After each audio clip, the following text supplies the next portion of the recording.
That's a Porsche 911 GT3. We've chosen this car because it offers two of the best transmissions out there, a 6-speed manual and a 7-speed automatic that Porsche calls PDK. This particular GT3 is equipped with the manual and something called the Touring package, which means it doesn't have the enormous "look at me, I'm driving a GT3" wing sticking off the back.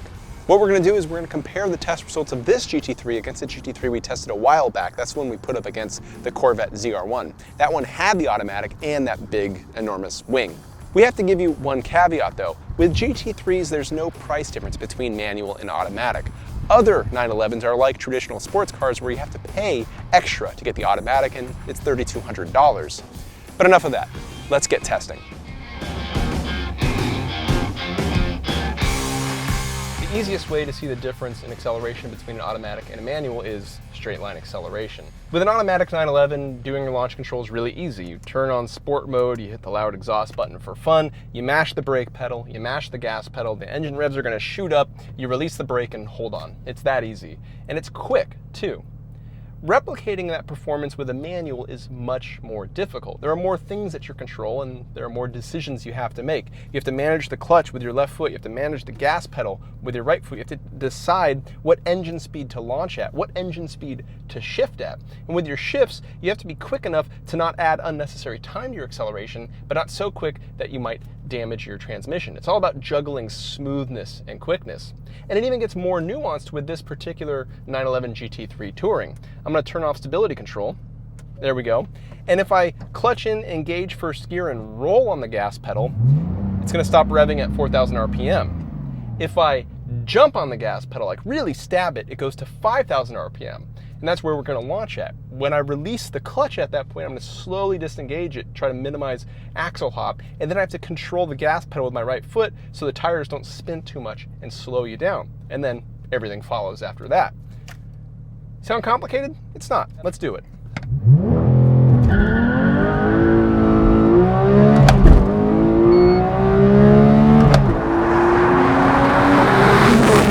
It's a little bumpy down here.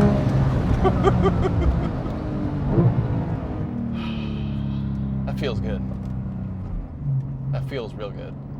It's a fast car. It's a real fast car.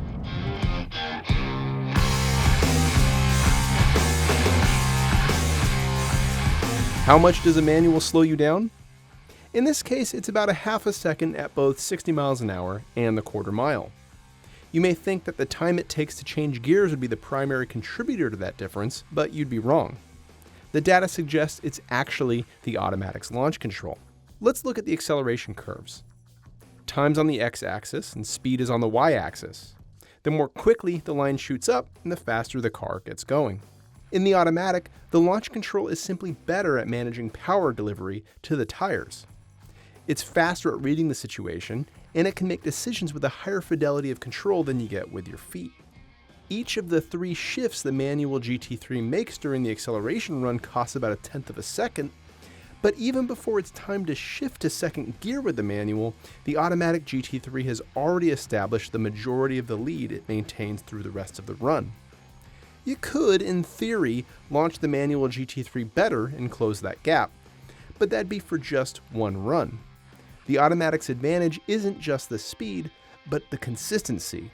It runs the same acceleration every single time.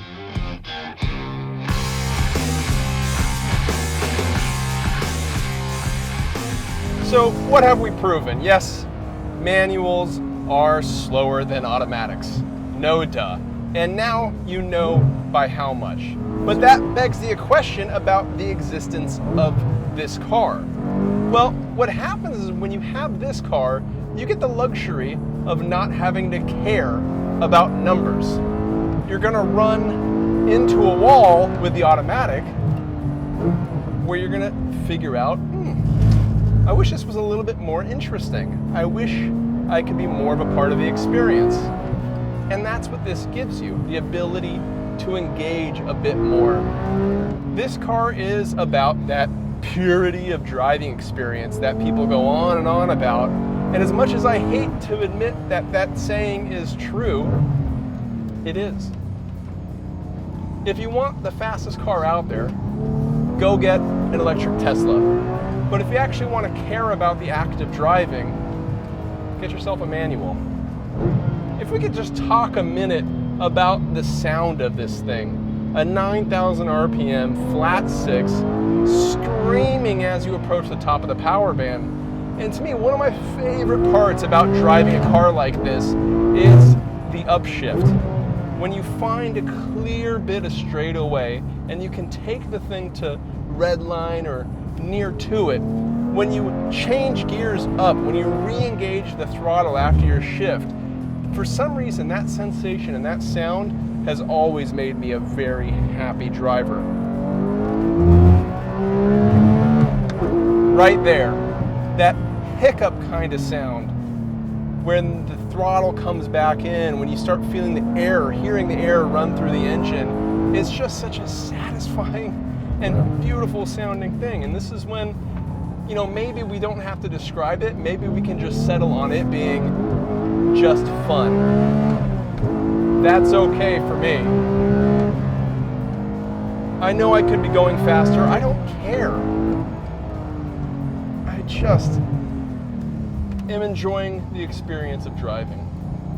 We haven't even talked about this transmission. This 6-speed manual is a special transmission for this car and this car alone when it comes to new 911s. This standard 911 gets a 7-speed. This one is a 6-speed.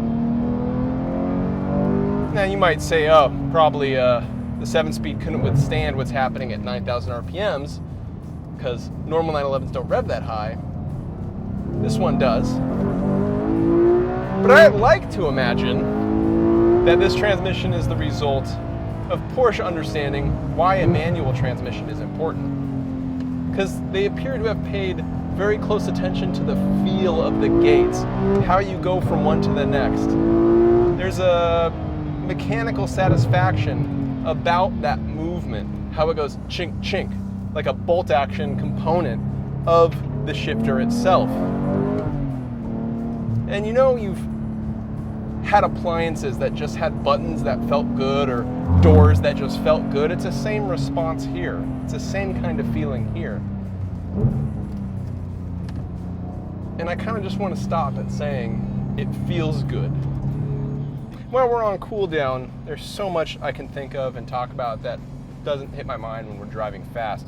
I still love the consistency of a good automatic, like the dual clutch units that Porsche uses, their PDK transmissions. You really have to admire the engineering work that goes into a transmission like that, the consistency and the thrill and the performance that they deliver. But when you have a good manual and you don't care about lap times or acceleration runs, this one just feels good. So let's leave it at that. 911 GT3 Touring, the best 911 of this generation, and the one I'd most likely want to steal. It would be sad to give this thing up. Thanks for watching. Be sure to subscribe and visit Edmunds.com to find your perfect car.